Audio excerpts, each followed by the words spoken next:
And I still am weeping bitter tears after watching Ivan Provorov cry on the bench and in the locker room. He's a kid. In a lot of ways, he still is. Like, I have a kid that's older than him, and I see my kid get frustrated and like near tears when he fails at something. So I get it. He's young. It is what it is. But look, Ivan Provorov, as great of a story as he and Sean Couturier were in Game 6, they really were the only good story that the Flyers had. Again, it was an epic Flyers fail. To be up 4-2 in Game 6 and to blow the lead by allowing a 23-year-old young player on the Penguins score four consecutive goals, and give up 8 goals again in an elimination game in the playoffs. It was just it was almost like this season was meant to end that way, and that's what it did. And I know Flyers fans were pretty salty. You got people screaming to take the C off of Giroux and fire the coach and blow up everything. And I get it. I get the emotion of it. But in the end, what did you expect? We nailed this, Russ. We nailed the prediction on this series. We said it was a 6-game series, and Pittsburgh was going to win. And I mean, granted, we didn't think they were going to be all these big blowouts and high-scoring games, but we thought the Flyers just weren't on that level. And that's the thing that bothers me, I think, the most about where they are right now, is that even if they do get a little bit better next year, they're still not going to be this. They're still not going to be Pittsburgh. So that's to me, they're still. It's like waiting. It's like waiting for the best team to kind of have their run end, and then you can maybe compete. I mean, that's kind of where they're at, and that's sad. It's disappointing. Yeah, it just kind of brings you back down, brings everything back down to earth. And you look at some of the other teams that are in the playoffs right now, and it was popping up in our Slack. I think it was Phil said in Slack, you look at this Flyers team and then you compare them even to the Maple Leafs, who also have, a good young core, and you just realize that you're nowhere close. And it's funny, like the way that Flyers fans reacted to this series, I think is quintessential Flyers fans. It went from the highest of high to lowest of low. Everybody, at one point saying trade Giroux to, oh my God, did you see Giroux finally got on the score sheet? Oh my God, this team is young. This team is exciting. This team can actually win. Oh my God, they're gonna win Game 6. We're gonna go to Game 7, and they always play well in Pittsburgh. They might actually do it. They're gonna do it. And then fast forward 2 hours, trade Giroux, trade Voracek, kill Simmonds, kill Brian Elliott, destroy Michael Neuwirth. Like what? Hold on, guys. Everybody breathe. Take a moment. It was funny because people that I don't really interact with on Facebook anymore that I went to high school with, I couldn't help but kind of check out their thoughts, especially after the last episode where we went into random Facebook groups and pulled up Flyers comments. And one of my favorite things that I saw in the aftermath was somebody saying trade Claude Giroux because he hasn't done anything and he's getting worse. And I went, yo, dude. I hate to bring this up. I hate to bring some hashtag truth, hashtag real facts to the conversation here, but he was second in the league in scoring. He had 102 points. He and Jake Voracek, who you also want to trade, set career highs for points in a season. They were second and 15th in the league. Sean Couturier, who you're saying should be the captain, was 27th in the league in points, which was awesome for him. But I don't get it. And it's funny. It's like the knee-jerk reactions that people have, I expect. But I think it was last week, we read somebody's comment where they said, give Couturier the C, give Patrick and Provorov the A's, and let's go do this thing. And it doesn't work. The idea of giving another young guy the C, stripping it off of Giroux, first of all, is nonsensical. The idea that you're going to be able to trade him, I think, is also hilarious. Let's just get this out of the way really quick. If the Flyers want to trade Claude Giroux, he's got a no movement clause, right?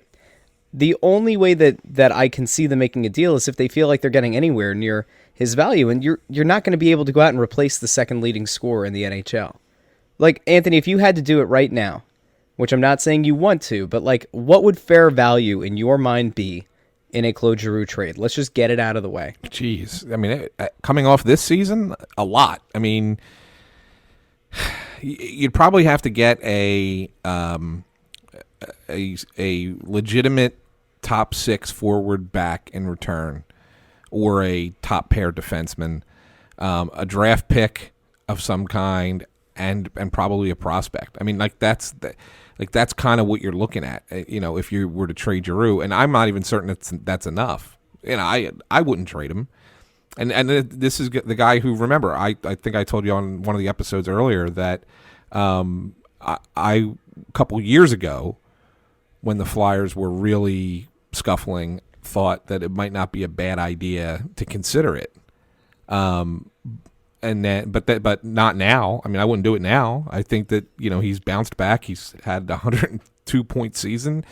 He's a bona fide star in this league. You can't trade him. If you trade Giroux, you're setting yourself back even further. I mean, you have to kind of build around him in Voracek now. He's 30. Voracek's 29 or 28, and this is the time to do it. I mean, you have like a window here, maybe 4 years tops, before they really start to fall off the table.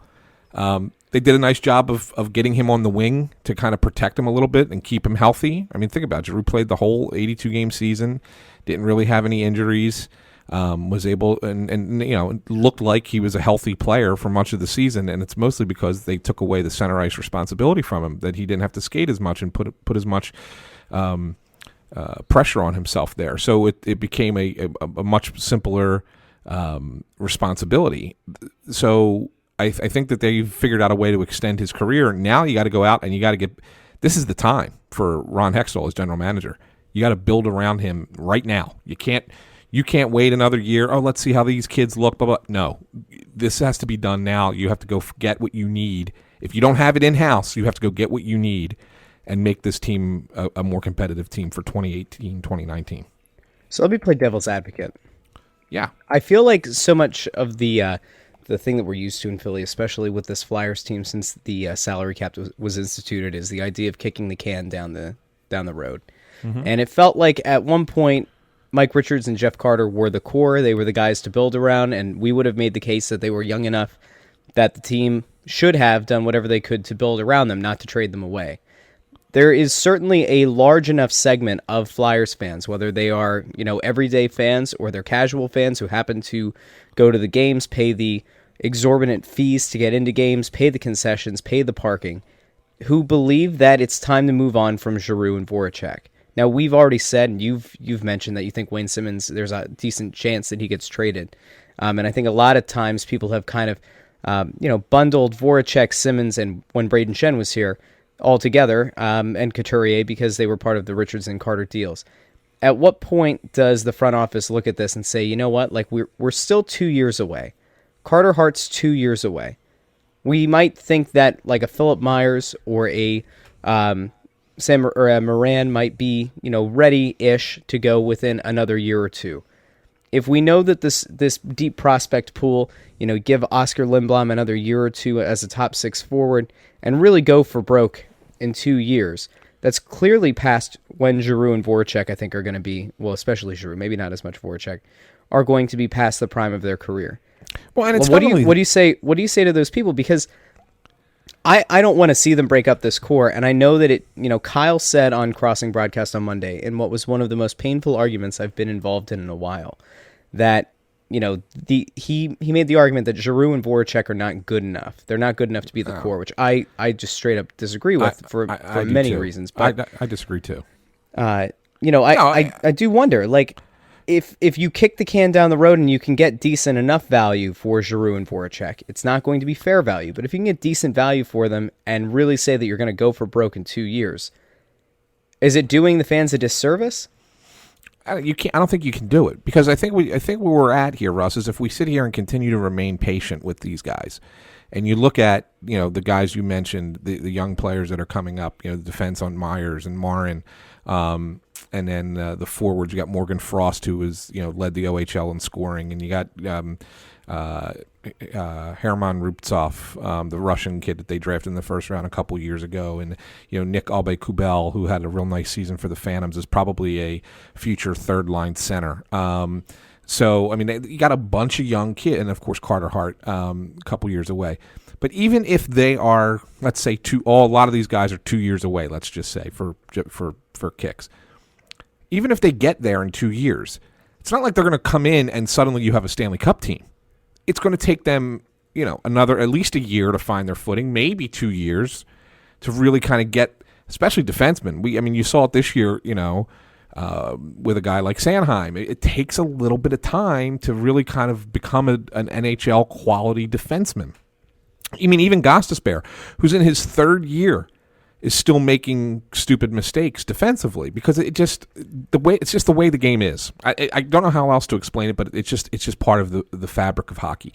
So even if they're ready to be in the NHL in 2 years, it doesn't mean that they're going to be ready to go to the point where you can say, all right, now we're contending for a cup. That's why I think Hextall's plan is a little bit flawed.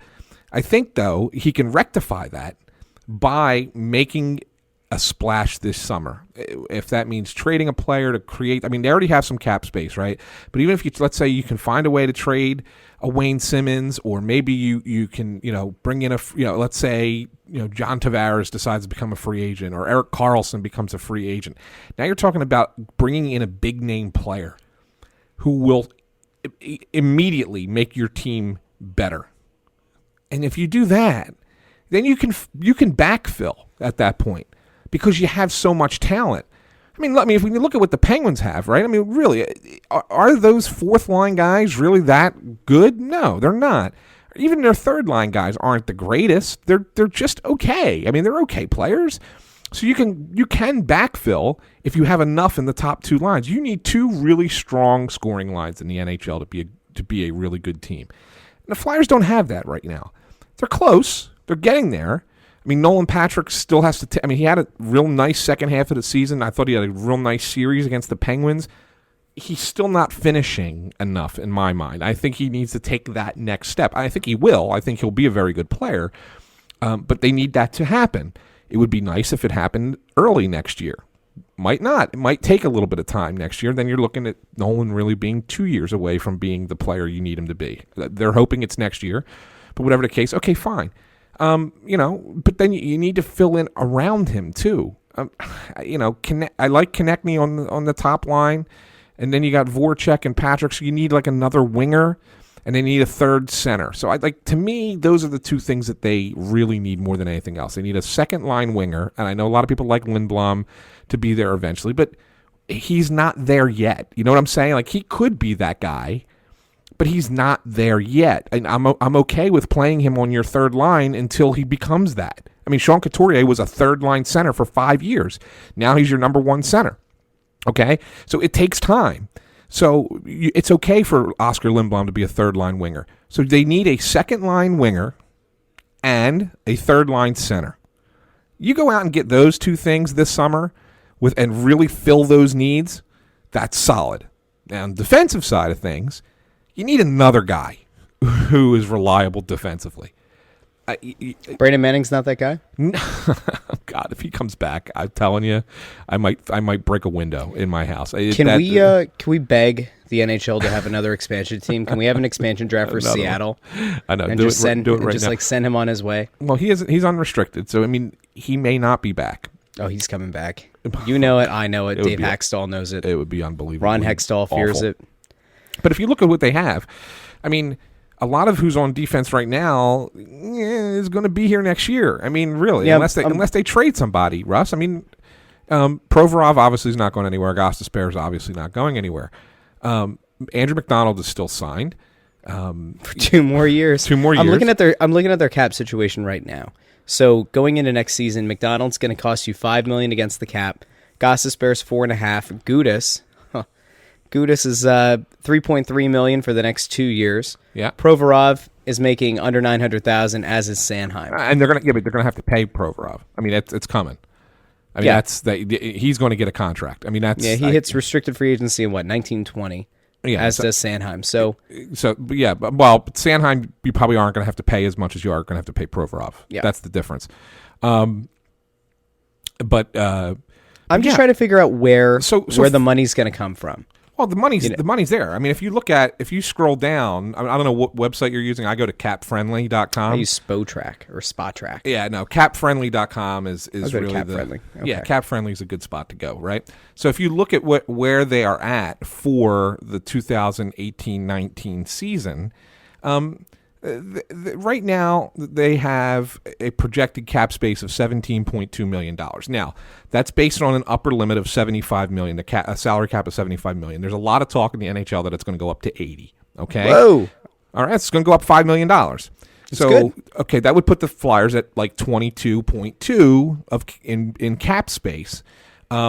You assume they better buy out Yuri Laterra. Okay, that last year. So half of that contract comes off. So there'll be another $2.4 million. The Flyers are going to have $25 million in cap space going into next year. So they have room. I mean, the one thing I'll give Hextall a lot of credit for is he's put them in a good salary cap position moving forward. And my concern, though, is that he's really not looking at next year but more the 1920, because that's when he's got even more cap space. I mean, currently he's got $38 million in cap space. So probably, obviously a couple people are going to get signed between now and then. But I mean, plus if the cap goes up, you're looking at $40 million. And the only people that are on the books for the 1920 season are Giroux, Voracek, Couturier, Dale Weiss, unfortunately. Yeah, Dale Weiss. Hey there, fella. We didn't forget about you. Nolan Patrick, Andrew McDonald, Shane Gostisbehere, and Radko Gudas. That's all that's on the books for 1920. Thank God we have Radko Gudas for another year. That's really exciting. 2 years. I'm looking forward to seeing whose MCL he tears next. 2 years of Radko Gudas still on the books. So, yeah. I mean, you're talking about a silver lining in this storm of an elimination. At least we can look at Radko Gudas. No, I mean, if you look at some exciting. of the... I feel bad. I want to just get this out of the way. I'm going to miss Wayne Simmonds. And I do... I think you're right. Definite. It's not a definite that he's gone. But I think it's either going to be... like I don't think they're going to re-sign him in 1920. So if nothing else, like this is either going to be the year he gets traded or his last year of a deal. He's still relatively young at 29. He's certainly not going to go break the bank in free agency, but I could definitely see younger teams wanting to bring him in as a legitimate veteran leader, top power play unit kind of guy to crash the net and such. And it feels like the kind of an end of an era with him. Now, the interesting thing will be, like, as the injury news starts to come out, there was a report today that he had been playing with a groin pull and a pin in his hand, which you have to think affected his play. We said all year it looked like he was playing hurt. People who've covered the team, obviously you, have said that he looked like he was playing at 60%, sometimes 70%. He never looked like he was cracking in at 100% or even close to like 85%. I will say though, in Game 6, if nothing else, I was impressed by his energy. I was impressed with him in the first period. I thought he looked lively. And I thought he looked kind of like the Wayne Simmonds of old. And when there were a few times there where I think both Nolan Patrick and Simmonds were out on the ice together, and it made me happy. It made me think of the Bash Brothers in the Mighty Ducks movies, where it's like you've got two legitimate big dudes that can crash the net at any point, and it kind of gave me hope for what a power play unit could look like next year. But again, whether Wayne is here or he's not, he's been a very popular player on this team. He's a guy that a lot of the fans identify with. And, I really would feel bad out of all the guys to, potentially go via trade. I could see him maybe going on a draft day kind of deal.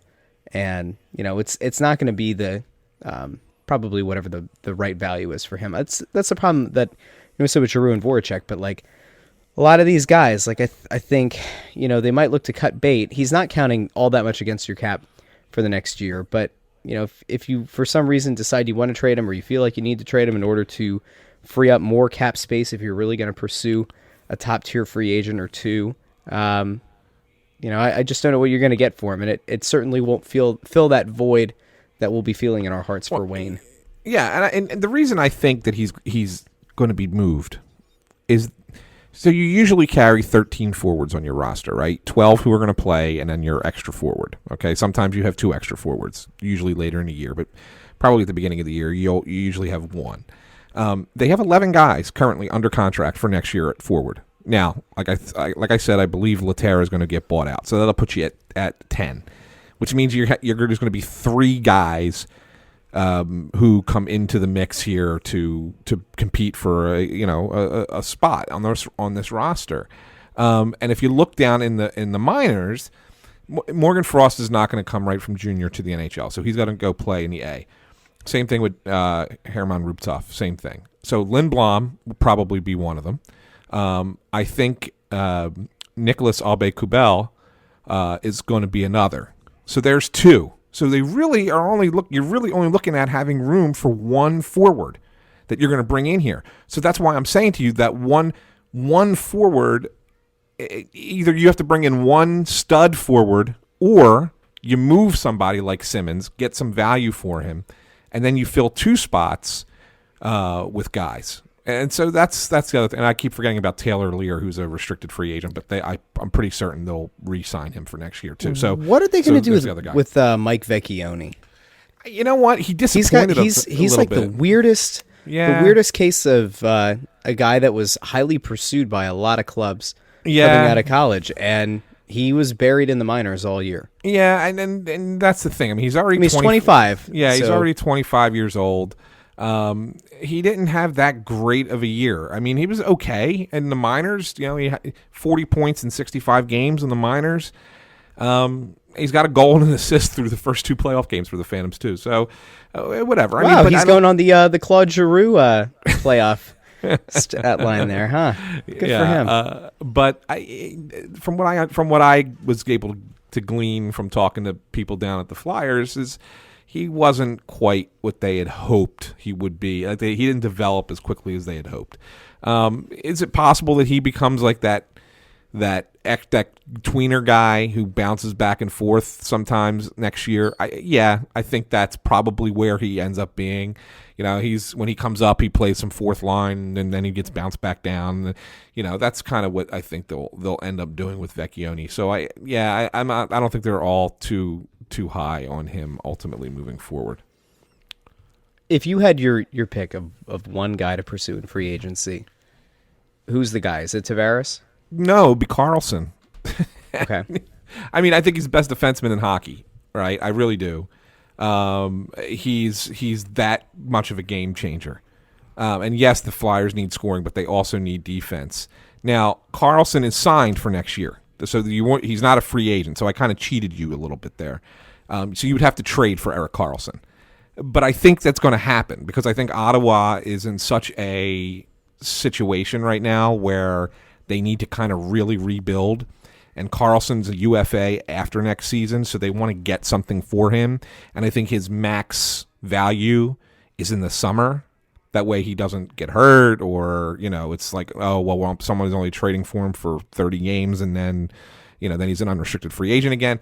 I think max value for him is this summer. So I think Karlsson is a real possibility to be acquired.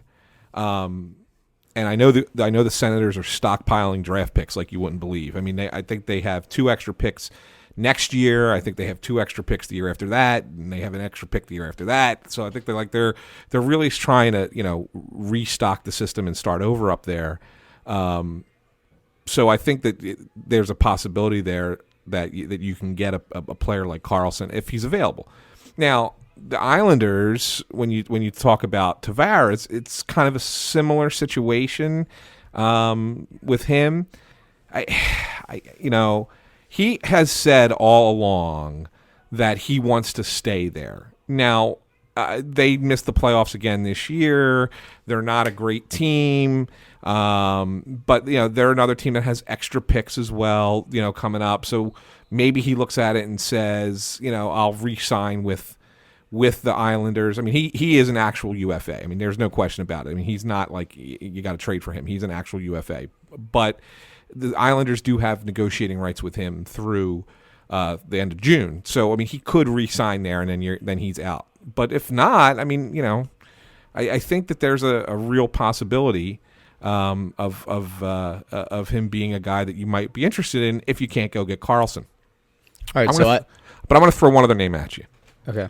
This is going to be interesting. This better not be the one that I was going to throw at you. I doubt it. I doubt it is. What Ross. position does he play? Defense. Okay, that's not where I was going to go. Okay. Oh, see? please tell me Zdeno Chara. No. Can you just imagine? So there is a free agent, young free agent. There's not a lot of young free agents in the NHL anymore because of the way things are structured. But there's a young free agent, UFA. Same team as John Tavares, coming from the Islanders. Was hurt most of the entire year, but is a real nice player, and I think would slot in as a good second pair guy. His name is Calvin DeHaan. Okay? I think that he is a guy that if I'm the Flyers, I would look to go get Calvin DeHaan, and then you can sit there and say, okay, that helps defense. If you can't trade for Carlson, and you very well may not be able to, if you then have to go the next tier, I think DeHaan, coming off the injury, assuming he's healthy, is a real nice piece that you can get, probably affordable. I think his salary was in the 3.2, I forget what it was, 3.2 range this year, and he had a whole year, missed a whole year. So he's probably not going to be much of an increase in salary. So that slots in real nicely with the kind of cap space you have. And I think it gives you a legitimate guy who can be on that second group, and you don't have to really worry about killing Provorov every game. I think that if you do that and you tell John Tavares, hey, we're bringing your buddy Calvin DeHaan as well, maybe that's a nice little combination of the two that you can bring in and make the Flyers a real legitimate team next year. All right, let me throw two names out. Guys that I wouldn't be totally opposed to them going after. Now, I think one is obviously going to be on a short-term deal because he's older, and one could potentially cost you more than you're willing to spend, given his kind of unproven track record. First one is Evander Kane, who I've always kind of been enamored with. He's only 26, had a great year in 16-17. I feel like at some point he's got to move on. A nice change of scenery to the Eastern Conference could benefit him. He's a guy that kind of fits within their timeline. He's somebody who could be part of that transitional group in this Giroux and Voracek core, leading on to like the Nolan Patrick, Travis Konechny, Provorov, Sanheim, and Gostisbehere core. So I think age-wise he fits in. Salary cap hit-wise, he might cost you more than you would want. And the other guy who I would be all in on for 2 years, especially if we're going with the idea that you said before of you've got to surround you have to surround Voracek and Giroux and these guys with legitimate talent, top 6 talent. I'd be fine on a big salary cap hit number for 2 years to bring Ilya Kovalchuk back. Now, he's 35. He has walked out on a team in the Eastern Conference before. He's walked away from a ton of guaranteed money, and there's no guarantee that he'll leave the KHL to come back.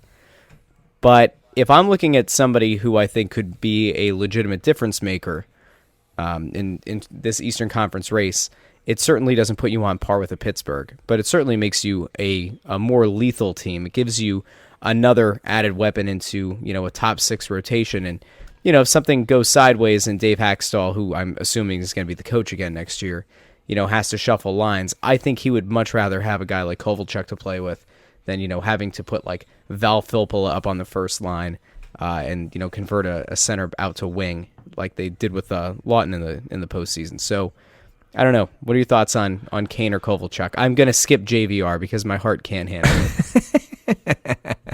it.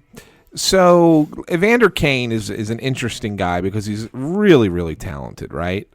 But everywhere he's been a difficult player to assimilate into the culture of the team. He was a problem in Winnipeg. He was a problem in Buffalo. I mean, he's not really been a problem with San Jose, but he's only really been there for, a month and a half, and he's really just kind of plugged into the playoff race there and into the lineup there, so it's really kind of hard to say. But I know the Flyers had interest in him. I know that they were talking to Buffalo briefly, just kind of kicking the tires there. I know that they've always kind of, when he was with Winnipeg, there was belief that they had interest in him then as well. But I don't know. I think if the Flyers had their druthers, they probably won't go down that path. But you're not wrong. I mean, would he help? He absolutely would help. Absolutely. He's a power forward on the second line. He would certainly help. So there's that. As far as Kovalchuk, I think he's going to – you want to know who I think he's going to end up with the Rangers. Stop. No. I do. I think he is going to end up with the Rangers. Send him out to Vegas. If we can't have him, no Eastern Conference team can. I really think that's where he wants to kind of be in that market. And I think that's probably a place that he will end up, because I think the Rangers think they can turn it around really quick. I don't think that they feel like they're in this massive rebuild. So I think it could happen. But you know what? He could be somebody you would consider. I just think that the Rangers will give him more money and more term than the Flyers would be willing to. And that's why I don't think he ends up here. But I don't disagree. I don't disagree that he would be a nice fit. Because when you're a young team, you could use an accomplished veteran to come in and make things better. And I think that Kovalchuk could kind of fit that bill a little bit. Now he does have his moments where he gets kind of lackadaisical, laissez-faire kind of attitude and doesn't really play at 100%, but he is a really, really elite scorer and elite talent. So, I think that it kind of feels like a Yager move, doesn't it? It feels like when they went out and got Yager, you're getting an experienced wing who could come in and, through playmaking, through being a guy who can put the puck in the net, you take some pressure off of these other guys. I mean, when I'm thinking about Nolan Patrick's development, that's one of the main things that I'm looking forward to in the next year. But I want to make sure that he's got legitimate wingers. It doesn't do him any kind of a service to put him, on a line that's got, if you're going to move Filppula out, if you're going to move Laterra out. I'm still not so sure that the Flyers are going to buy out Jori Laterra. I mean, they certainly should. He doesn't belong on an NHL roster, but it's like I said before. I think, at least for his development, this is kind of like the argument that I made when the Eagles went out and got Alshon Jeffrey and Torrey Smith. It was like, you might not be ready to compete this year, and we were very wrong about the Eagles. But when you are playing, when you're putting out one of your top picks, one of your top prospects, and you're expecting, not greatness from them this early, but you want to see development year over year, it doesn't hurt to bring in guys that are a little bit older that have proven themselves in the league, because if nothing else, getting repetitions with competent players will help you when eventually the other younger guys that are on your team are able to move up, take on a bigger workload, take on a more important role, if that's a top line role, if eventually Nolan Patrick is your top line center and, say Konechny or Lindblom or one of these guys is his winger in 2 years or so. When they step up to that top line, you want to make sure that, Patrick's been used to playing with guys who know what to do with the puck. And Kovalchuk's definitely a guy that I think could bring that to the table. The question is, there I guess were some locker room concerns before with him. And, you just don't want to see a vet come in and kind of disrupt what, it sounds like had been at least a decent locker room and a pretty good mix of solid veterans and good young players. Look, I'm not on board with you. I mean, I think that you make a very fair point, and it's something that would really work well with this team. I just don't see it happening. That's fair then. Just knowing the people that are involved, I don't see it. I could be wrong. I could certainly be wrong.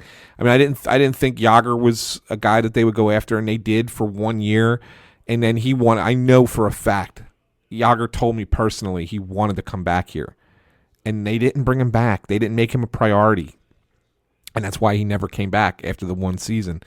The Flyers are weird that way with certain players, and I think that, and with certain traditions like God Bless America. Sorry, I just can't. Can't help myself. Yes, and I don't see it, Russ. I just don't see Kovalchuk being a guy that they pursue. Since I brought up God Bless America, because I do that now, and I'm probably going to keep doing it until they stop doing it. There was somebody who tweeted, Meek Mill got out of jail today. We're recording Tuesday night, and Meek Mill got out, and somebody said, "What if the Sixers have Meek perform God Bless America with Kate Smith?"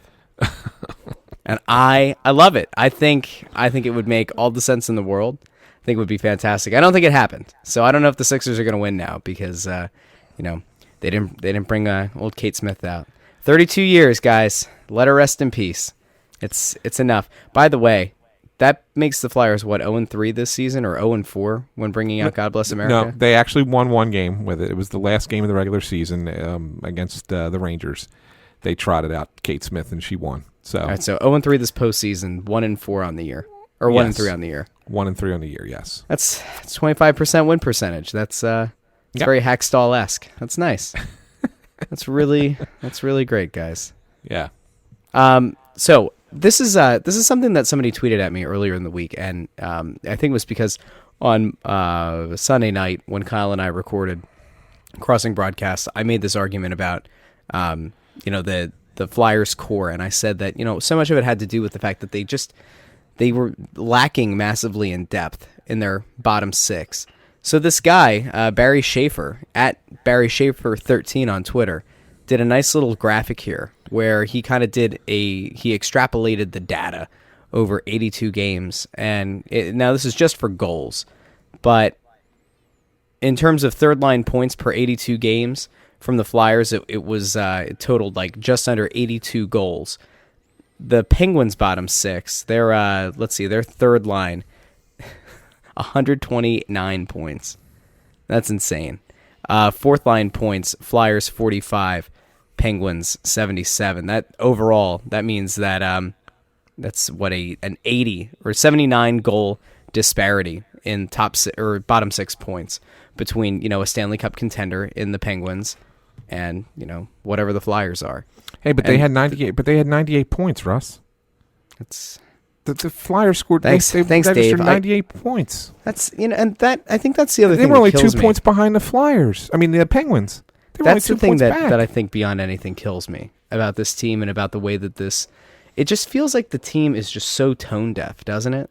Like coming out and making that comment is the same thing as when the Flyers were on the unbeaten streak, right? And they kept tying teams, and Dave would say, "Well, you get a point for an overtime loss." I said tie, but when they would lose in overtime or they'd lose in a shootout, well, we did get a point there.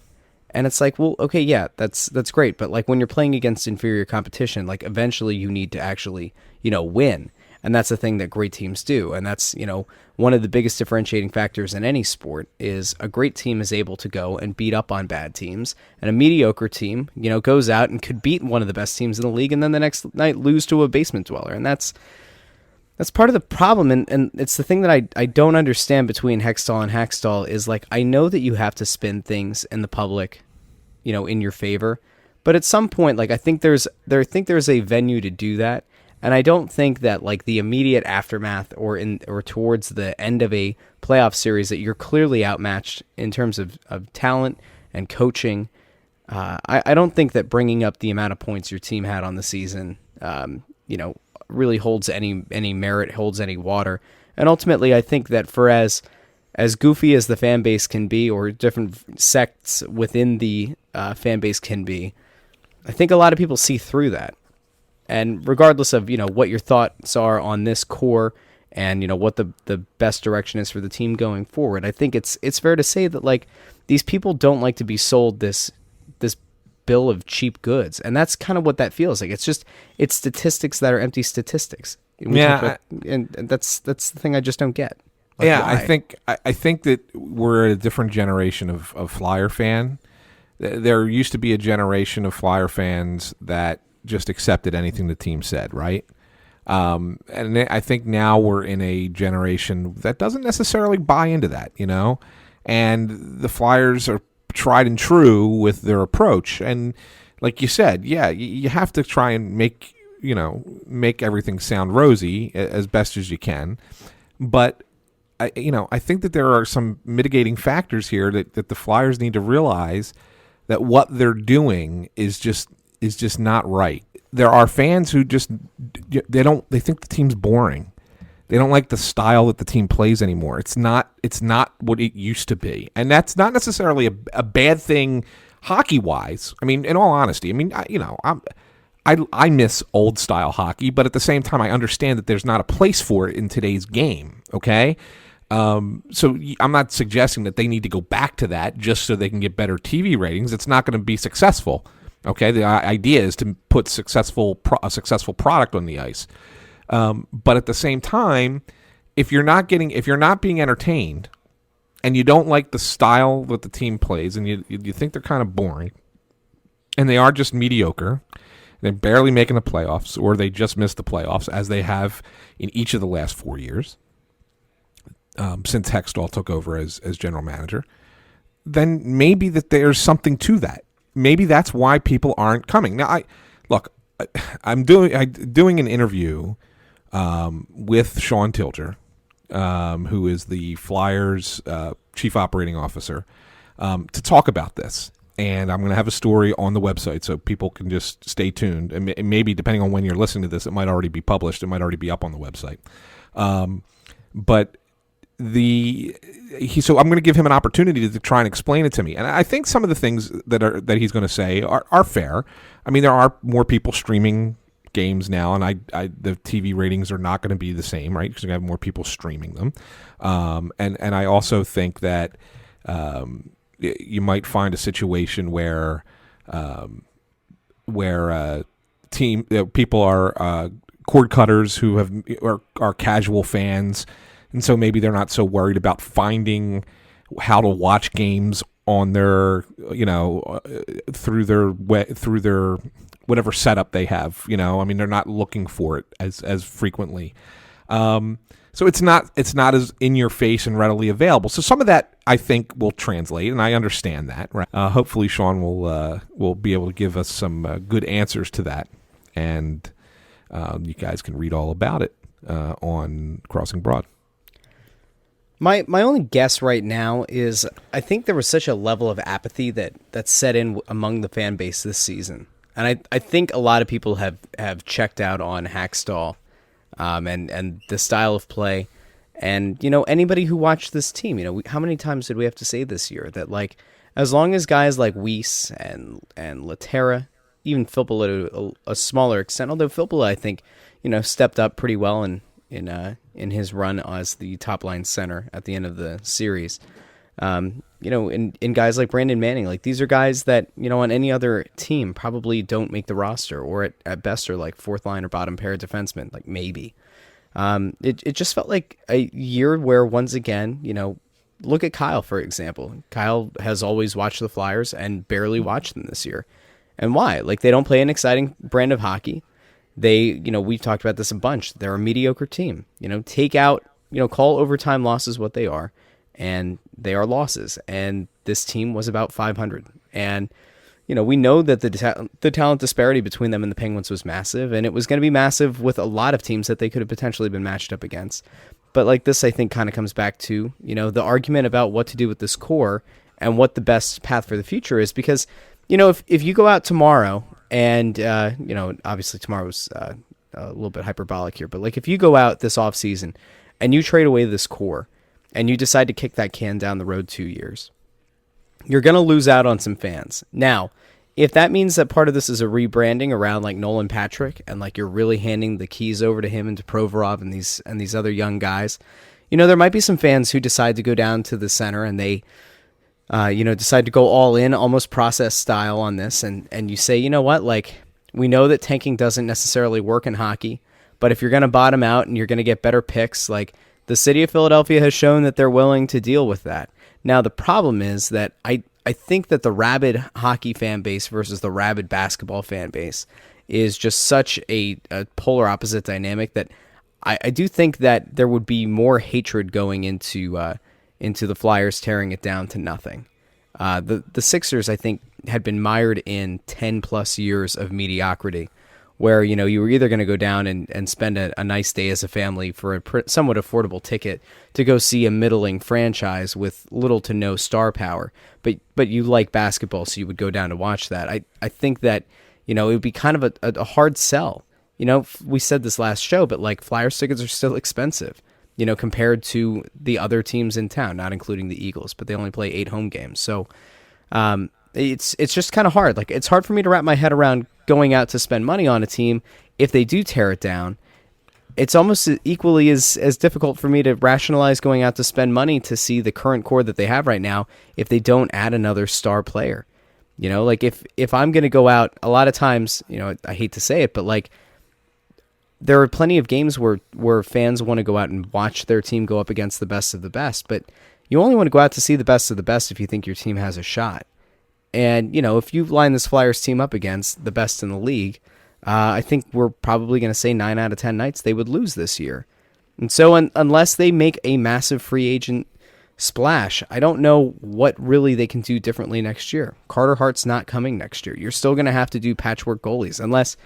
Can Sandstrom come up next year? Is he ready?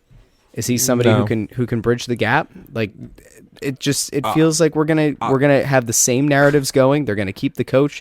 The GM's gonna be the same, and it feels like it's just gonna be another year of the wheel spinning and us kind of like spinning our tires in place. I'll give you one other option that they can do in goaltending. I love options, and it's kind of crazy, but so the Capitals. They basically have 2 goalies right now. Braden Holtby, who didn't have as great a year this year, but he's making a heck of a lot of money. It's $6.1 million a year, right? And Philip Grubauer, who's only making 1.5, but has played really well for them all season long and even in the playoffs, right? So Grubauer is a real interesting guy. He's a restricted free agent. He had a regular season 2.35 goals against, 923 save percentage, 35 games. Maybe he's a guy that you go after on sign an offer sheet to, knowing that the Capitals probably won't match an offer sheet because they're paying so much money for their starting goalie already.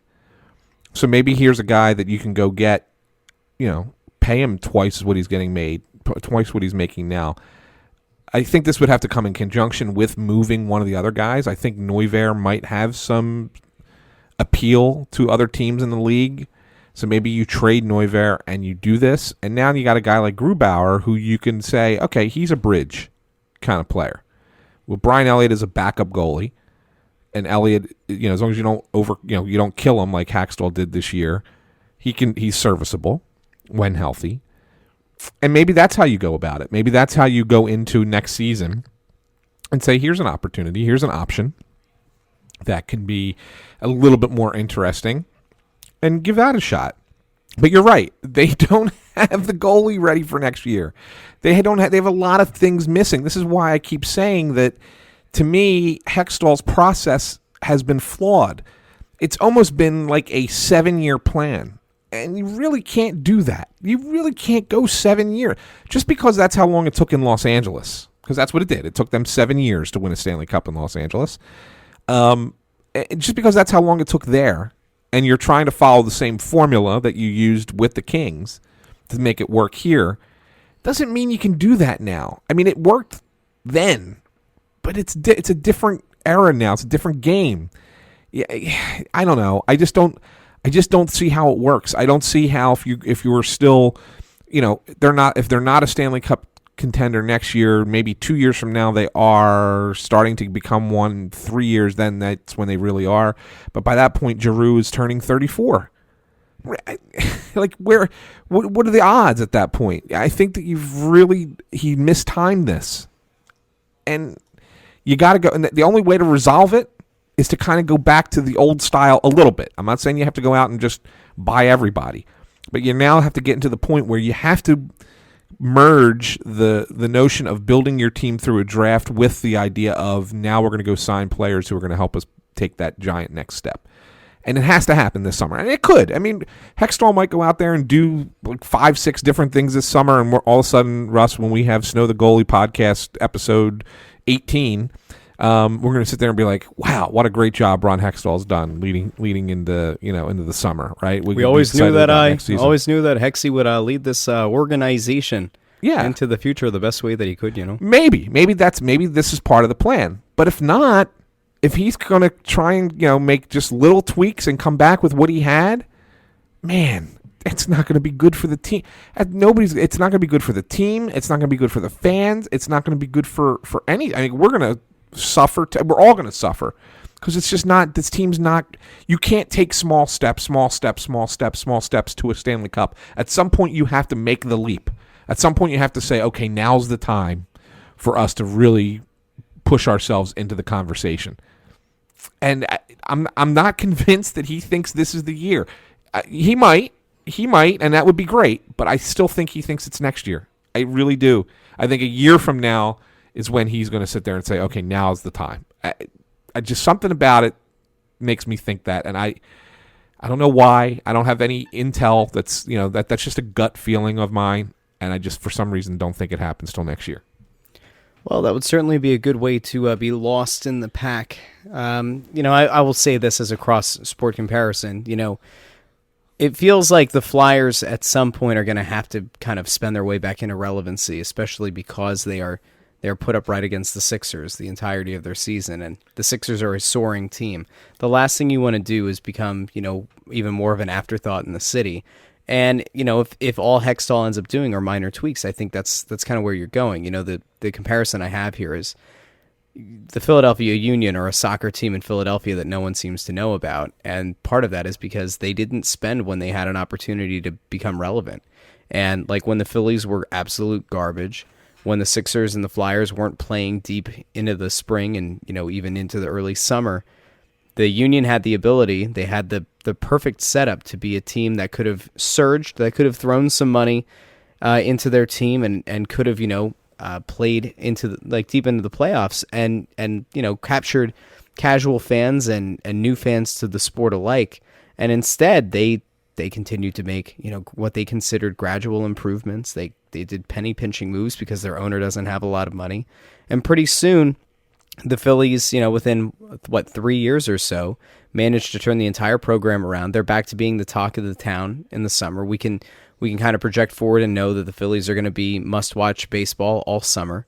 And at the same time, the Sixers are going to play deep into the playoffs. The Flyers managed to make the playoffs and extend a series that nobody really gave them much of a shot to get past, 5 games. In fairness, we said 6, but that team they blew their opportunity, and I worry for the Flyers that, in a sport that clearly isn't growing quite like some of its contemporaries, and especially, it's not baseball. Baseball is, I know this will kill you to have to admit, but baseball has been dying off, and a big part of that is because the average age of a baseball fan is 20 or 25 years older on average than a basketball fan.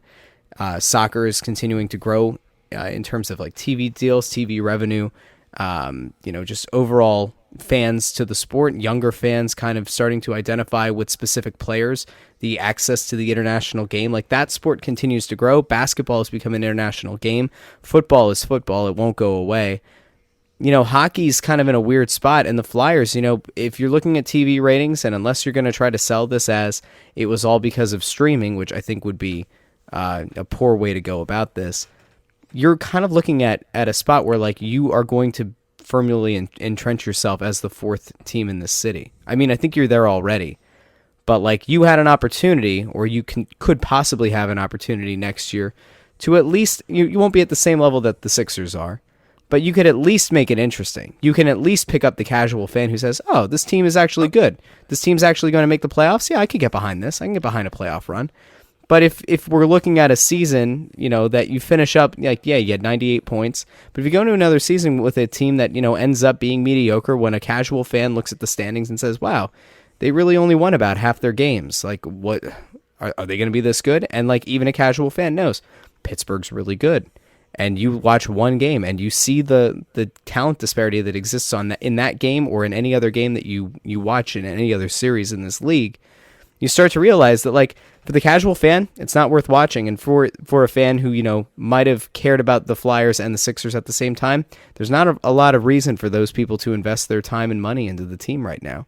So the front office has to figure it out. I think you're right. It's going to be tough.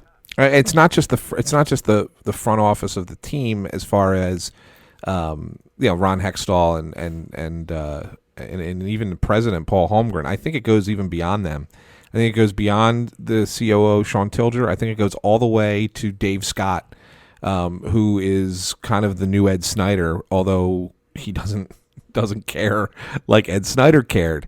And that to me is part of the issue here. I think a lot of it is the oversight is more, all they worry about is what the bottom line is, not necessarily what's the product that we're putting out there. All they care about is, are we making money? Okay, great. Keep doing what you're doing, guys. Awesome job. I mean, that's kind of how they look at it. It's become too corporate of an organization. For all of his faults, the reason Snyder was such a great owner was because he tried to win every year. And you can't sit here. You can sit here and say, "Oh, well, it's not the same in a salary cap world. Sometimes you got to get bad to get good." I get it, right? But that doesn't preclude you from saying, okay, what are we doing here, guys? We need to ramp this up. Yeah, we can be patient only so long, and then things have to change. I think that you made a good point about the Sixers, because I think that's also going to be part of this. I think that they're on nights when the Flyers and Sixers were on at the same time this season. I think the Sixers blew them away, right, in TV, and I think that's also another reason why the TV ratings probably dropped. And it's the Sixers are certainly ahead of the Flyers now as far as popularity in this city. And that's because, they have generational talents on the team, and they're actually going to, make a real push for a championship soon, maybe as soon as this year. But keep in mind that up until this point, maybe in the last year, maybe even in the last year or so, even though the Sixers were bad last year, maybe it started, the worm turned last year, the Flyers were always ahead of the Sixers as far as interest. Always. It wasn't even close. TV ratings were never close. Ticket sales were never close. As great a basketball town as Philadelphia is, hockey always outsold it. The Flyers were always the third team in the city. And there were times when the Phillies sucked that the Flyers were the number 2 team behind the Eagles. I mean, hockey in this area has always been bigger than almost any other U.S. city, maybe even any other U.S. city, until now. And that's what's disappointing. That's what's disappointing, and it's been since the death of Ed Snyder, and I think I think this really comes down to who's running the operation. And I don't mean again. I think Sean does a great job. I think he's an excellent COO. I think it's above him that the problem lies. I really do, and I think they need someone who's looking over this team, who cares about this team, who wants to see it win, who will do anything in their power. They need a Middleton. They need a John Middleton to kind of come in here and kind of take over the team. Maybe they just need John Middleton. Maybe they just get him to buy the team. Yeah, I mean, that's the thing. Like I was always under the assumption, I had been back when I worked there, I kind of was told that there was a very real possibility that Comcast would sell the Flyers once Ed Snyder died. I mean, that was not talked about a lot publicly because, I mean, who wants to wish the death of the owner, right? But it was always an underlying conversation, and I'm actually really surprised that we're this far into it now and they're still plugging away. I mean, maybe they are. Maybe they're. That's the next step. I mean, really, you got it. Maybe that you need to sell the team to an owner. I just think that there's. I don't know. I just think that can we get Mark Cuban here? Can you imagine Mark Cuban? I know, right? There's just the problem is, Russ, is that there's just so much value in owning the franchise and owning the building at the same time. It's just huge. It's massive. I mean, so it just really, really works. They have so many business interests tied to this organization, even outside of Philadelphia. With running the arena that Lehigh Valley plays at, with running the arena that the ECHL team is going to be playing at in Portland, Maine, and having Danny Briere run that team up there as an expansion team next year. So, I mean, there's all kinds of connections that are just so tied in, and I think that they look at it and say, well, as long as the bottom line is still good, then we have so many other things that are making money off of this that we can just keep doing what we're doing, and we'll be a successful business. And I don't think that's a benefit to the fan. I really don't. I think it's a shame. I mean, that's what it's become. To me, the Flyers were, when I was growing up, the Flyers were number 2 in this city because the Phillies were so bad, and the Sixers were just okay or bad. The Flyers were 2, and the Phillies got good. Okay, the Flyers fell to 3, but they were still ahead of the Sixers. Now they're easily 4, and I don't see them coming back anytime soon from 4. Yeah, there's no way. Because of how good the Sixers are. There is no chance. Right, it's just not, and that's a shame because this is what it's become because of the business side of things, not necessarily the hockey side of things. Although the hockey side of things is it doesn't have the oversight, and that's so it kind of loops back in. It's a vicious circle. So speaking of things that are vicious, penguins are not inherently vicious, but apparently if you write for the Flyers and you get into a Twitter beef with the Pittsburgh Penguins, your name is Anthony SanFilippo. So I'm scrolling through this now. So Lin-Manuel Miranda, who wrote and directed and all that stuff, Hamilton, puts up a picture. Somebody asks if it's a playoff beard. He says, or is it a hockey playoff beard? He says, "What's a hockey?" The Penguins throw out. Well, you explain. You understand this better than I do. Yeah. Okay. So the Penguins then respond because it was a Penguins fan, I think, that asked him if it was a playoff beard. Yeah, because the person who asked said, "Are you Team Penguins too?" # Let's go Pens. And when he replies, "What's a hockey?" the Penguins decide, okay, well we're gonna show you how savvy we are, and we're gonna start using lyrics Sing it. from Sing Hamilton. It. Come on. Come on. And so they put out. I can't sing it because they screw up the lyrics. No, but try. So, all right. Well, so it's we are not throwing away our shot. We are not throwing away our shot. And this is where they screw it up. Hey, we're just like our country. Now the line is we're young, scrappy, and hungry. They wrote we're young, fast, and hungry. Violation. That's a total violation. Now, I see what they were going for later on after they put the ellipsis. We are the Penguins. We are meant to 3 leave. Because the line from the song is, I am the ALEXANDER Alexander. We're meant the Alexander I was meant to be, right? Or whatever the line is, right? So he's spelling out his name, and then the Penguins are doing a little play on that. But they screwed up the initial song. With the lyrics, which they've copied to Lin-Manuel Miranda. So now that's pretty embarrassing. So I decided that I was going to chime in, replying to the Penguins and Lin-Manuel, and said, guys, it's scrappy, not fast. It's such a great adjective. Come on, guys. Too. How do you not know this? Come on, guys. It's scrappy. And then, because I thought I would just troll them a little bit, I said, I'm not sure Lin-Manuel will be rooting for you, though. After all, he wrote a song in the same musical where the chorus goes, "It must be nice to have Washington on your side." And I said, right capitals? And I tugged the capitals in it. First of all, before I get to what the Penguins replied, the Capitals never got involved. Boo! So their social media person is terrible. I mean, how do you not get into this? Like, this is good. This is good stuff. And they just completely sat it out. They ignored it, completely sat it out. So I at least give the Penguins social media person credit for engaging me with this stuff, right? All right, here, let me read the Penguins' response to you. Yeah, the song doesn't spell out penguins either. ... We adjusted. Right. 145 people liked that. 5 retweets. So, all the Pittsburgh people were like supporting it. They can't read, Anthony. They just saw a bunch of hearts and they thought, heart. So I say, yins. Meh, the original is better. Sorry, I gotta, quote, say no to this, because there's another song in Hamilton called Say No to This. So here I am just continually quoting Hamilton songs and lyrics. And then, of course, they replied back to me. And they said, Fair enough. We never really expected a Flyers writer would be in our corner anyway. ... They really like the ellipsis. Right.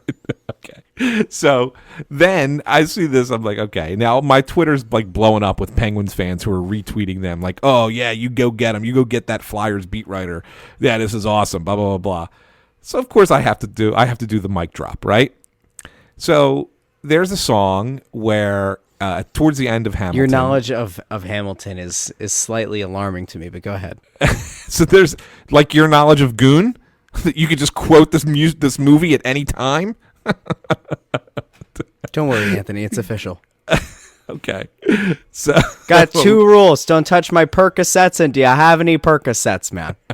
Has nothing to do with hockey. Yeah, there you go. I started watching Goon 2 the other day. I still don't have it memorized yet. I'll get there. That's my summer homework. There you go. So anyway, there's a song at the end of Hamilton where Hamilton and Aaron Burr are writing letters back and forth to each other, and they sign it off with, and I guess the way that they used to sign names, instead of signing your full name, you would be your first initial, and then the first few letters of your last name. Of course, Burr was so short, so his was A. Burr, but Hamilton's was A. Ham, Ham. That's how he used to sign his letters. Now it makes sense. Okay. So I replied, are you kidding? You guys winning made my schedule a lot easier. No complaints here. Now it's up to you to quote "Stay Alive," which is another song from not that one. Not that one. It's a different song. From, and this is how he used to sign it, "Your obedient servant," and I signed it A. San, which I thought was really clever. I didn't understand the last part. I was like, I thought this was kind of like when a president, actually like puts out an endorsed tweet and they put like dash, I know, Bill, right? Dash W. Okay. So you know how many people got it from those Penguins fans? I got 8 likes on that one. 8. You're up to 13 now. Oh, is it up to 13? It's up to 13, Anthony. There's a chance it'll go viral. I think people 13. People from Snow the Goalie are certainly going to go in and they're going to throw in some more favorites as well. We don't want to leave you out there hanging. 13 people in Pittsburgh favorited it because they got it. They understood it. They saw that I was just having reply. Did you see you got a reply? It did get a what? Sassy Penguins? No. This Mary S. Crooks lady. She said, yeah, quote, but history has its eyes on ... the Pens. Yeah, that was Repeat. good. That's good. #3leave. History has its eyes on you is another song from the musical. I'm surprised. By the way, Russ, I'm surprised you haven't like dived into to Hamilton. It's really cool. I mean, Snow it's the really... Goalie. Come for the Flyers post-mortem. Stay for the Broadway Wars. That's going in the show notes, by the way. Broadway Wars. Dun, dun, dun, dun. And they're going to think we're fighting about the Rangers, right? That's what they're going to think about. But yeah, the Rangers? I know, right? But the Penguins fans are completely uncultured. That's what I'm about to say. That's my takeaway from this. They're completely uncultured. That they can't. As many people know Hamilton, and I run into people all the time. That know Hamilton, that can sing songs from Hamilton. I was stunned. Like one time I was in an Uber and people were singing it. Like I was like, oh wow, you know Hamilton? Yeah, great. And everybody knows it. Okay, it's that kind of a seminal musical. It crosses a lot of genres. Okay, it's a musical based on rap. All right, I mean really, that's what it is. So it's good. I mean, and I think that if you take the time to sit down and listen to it, you might say, you know what, this is actually some good stuff. Anthony put me onto something good here. I hope it's going to also be our lead-in music for this podcast. I guess I'm going to have to now, right? I mean, somebody's going to probably report us, and we'll have to take the whole episode down. What song do you want to be the intro? What do you want to do? The or one the with outro? Do you want them to? Do you want them to do the one that they screwed up? That would be My Shot. I don't know. Maybe this is the time. I think right about now is when we'll do an outro Hamilton song. I don't want to lead with that, Anthony. People will be really confused. Okay. But as the outro, I think we're in good shape. So yeah, My Shot. It's probably a good time to wrap it. Real quick, we had another iTunes 5-star review. We had a 1-star review, which is very hurtful. Yeah, somebody left a 1-star. This happens. It happens when I'm on a podcast. And so I'm going to extend a segment from Crossing Broadcast called the One-Star Reviewer Review, where I take a look at the person's one-star review and I look at their history of reviewing things on the Apple iTunes store. So this guy, he gives you a compliment. Anthony runs this, brings a unique perspective on the Flyers, good, strong insights, and mentions that I tell cringeworthy jokes, which is just offensive, and didn't like the fact that I picked playoff teams based on their logos, and said that, I'm treating the audience like they're 10 years old. That's just, well, I mean, maybe I am. But he goes, hey, Russ, would a saber-toothed tiger beat an avalanche? Okay, so that's great. So I'm going to look. This guy's name is Steve ZXC. Let's go into his reviews. He left a 1-star review on Crossing Broadcast last summer. This is good. He left a review on Living Social, Deals and More. 1 star, disappointed. Quote, this app blows. Buggy and terrible deals! Exclamation point. I think it's a Trump burner account. Here's a 5-star review, Anthony. We did get another one, so let's review this one. From SWAT Like Embiid. 5 stars, love the show except one thing. They said, I really enjoy having an outlet on Crossing Broad to get a Flyers fix. Anthony provides good commentary, and Russ gives a level-headed outside approach. The only issue here I have is the constant passive-aggressive jabs at what is obviously, and they listed another, I'm assuming a Flyers podcast. I'm not sure. It sounds like the name of what could be, but we're the only Flyers podcast, so clearly that's not. I don't know what that is, but said that there's no need to take them down to make this person like their show. I don't know, Anthony. Do we really attack anybody else's show? I would say probably not all that much. I don't think we ever really attack them, to be honest with you. Even though they're trying to celebrate they're approaching their 1 millionth listener or something in 12 years that they've been around, however long they've been around. So, and they put little passive aggressive comments about us out on Twitter, but that's okay. Did they? Oh, they always do. What? Oh, yeah. Of course. Hashtag relevance now. Yes. Yeah, yes. That's good. It's good. I can see them shaking in their boots a little bit. It's all right. That's all right. But we don't need to. No, we don't need to take them down because there's no need. There's no need. We all love the Flyers. We do. It's good stuff. It's okay. Anybody can talk about the Flyers. Just if you want a professional one, you come here. That's all. Rap battle. It's time. It's time. All right. Yeah. Well, I guess here's what we'll say to the people. So the plan going forward, since the Flyer season is over, is we're going to still continue to put out a weekly episode throughout the summer. And yes, the format and such, it'll all depend. But Anthony, because he is the best in the business, is typically able to get people from the organization to do sit downs for the site. And the idea, I'm assuming, as we kind of project forward, is we might be able to snag a few people from the organization, if it's players, if it's coaches, if it's front office people, for maybe an interview or two as we're going through the summer. And those are things to kind of keep an eye out on. And we'll be covering off-season topics. Of course, free agency will be big, the draft. Like, there are going to be things that we're going to want to talk about. And I think it's probably fair to say that we'll be kind of covering the Stanley Cup playoffs as they continue to unfold. And, maybe we kind of take a look at where some of these other teams are and compare them to where our Flyers currently are. So we are not going away. We're not going on a hiatus. This will still be going out every week. And one thing about that, Russ, is that to be honest with you, the really only downtime in an NHL season is like August. It's really the only downtime. I mean, there's a lot that happens between now and mid-July. So we'll have a lot to talk about.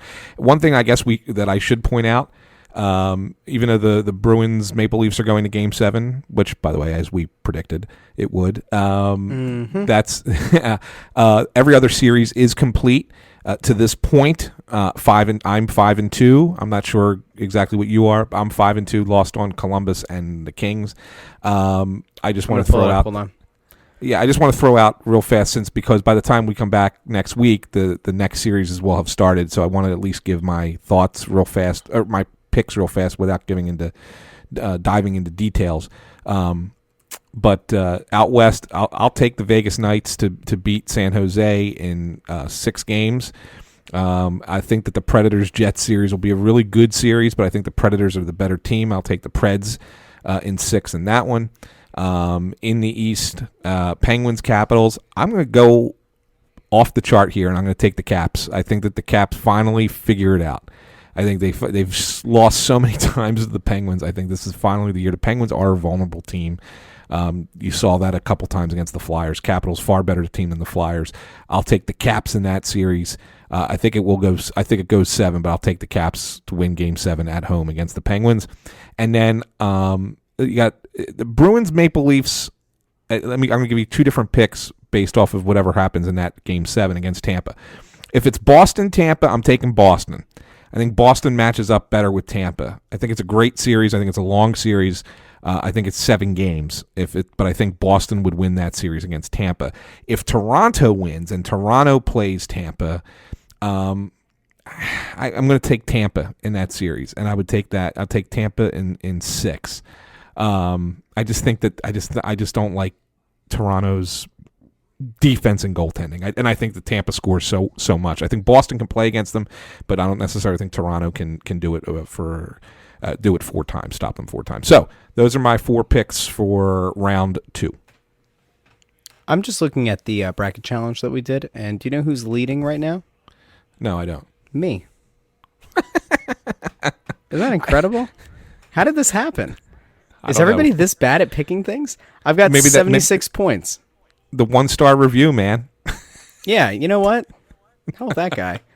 So I had Nashville. I had Winnipeg. Yeah. I had Vegas. I had San Jose. Yeah, 4 for 4. I had Pittsburgh. 5. Washington. 6. Toronto. Okay, that's still to be the time. And Tampa. So you're 7 for 7 so far. I am. That's better than me.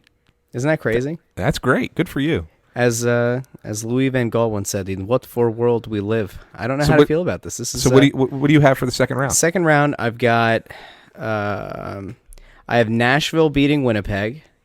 I've got Vegas taking down San Jose. Toronto beating Tampa. That's where this whole thing can fall apart. And I've got Pittsburgh beating Washington. So I've got conference finals of Nashville versus Vegas and Toronto versus Pittsburgh.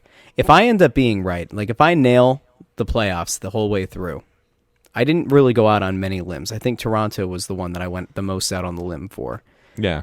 If I end up winning this whole thing and I go undefeated, I think I might just be done. I think I might have to quit. I might have to stop watching the sport. I think I might have to. I mean, it's the only time I've ever done a bracket challenge. Of course, we're not doing it for money. The one time that I'm actually good at a bracket, I'm not going to benefit from anything other than saying I beat 15 other people in a podcast hockey playoff bracket for the NHL. So I'll make sure to have that on my headstone someday. There you go. There you go. I'll give you all the plaudits in the world. You can become the expert, and we could switch roles. I'll just host the show, and you could give all the expert opinions. Oh yeah, that'll totally work. That'll be great. That will be fantastic. People would be tuning in for that. Yes, absolutely. All right, Anthony. Well, I guess this is the time to go, Anthony. Any wise words for the people as we head out? We didn't do wise words last week, so I thought this was done, and now all of a sudden I'm sorry. Do you have anything you want to say to the people? God Bless America certainly is. I'm not doing it again. I've done it 2 episodes in a row where we've either started or ended with God Bless America. So I feel like I don't know. Hit me with a Hamilton line. Finish with a Hamilton line? Yeah. Oh man, there's so many. You're gonna make me now look at the actual album for the song title. I'm serious right now. I'm pulling it up on my phone, on my phone to see which one I can. Why we can't have nice things. I'm trying to decide which one to go with. There's just so many. Here we go. Where's H? Here? I've got it. You got one? Go ahead. Not Hamilton. I've got a Goon 2 quote. Goon, the last of the enforcers. Man. Xavier Laflamme, and this is good for the Flyers. I learned the difference between a moment and a career is evolution. Evolution. You will slow down, you will get old, your body will fail you. So you evolve, you change your game. You do what you need to do with the time you got.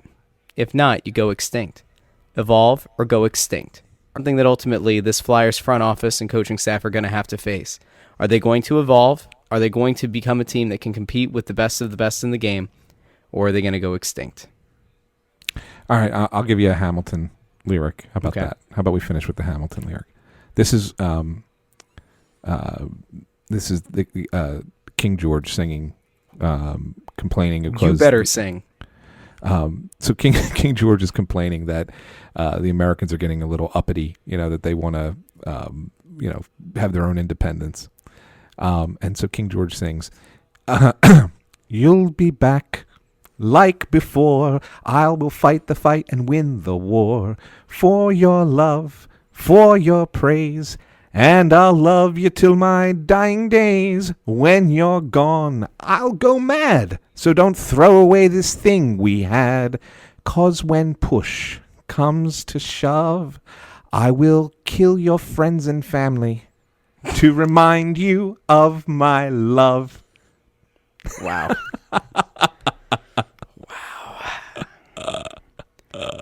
And on that note, you said something that made me think of the Daniel Tiger theme song. And I'm not going to sing it because I don't want to make people even more uncomfortable than they are after listening to goon quotes.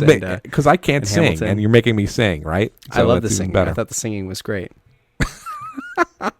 Yeah. This has been an episode of Revelations, and just like in the book of Revelations, Ron Hextall is going to rise from the ashes and put this team together, and he's going to go get me Ilya Kovalchuk, and it's going to be great. They're going to make the Flyers great again. Talk to you all next week.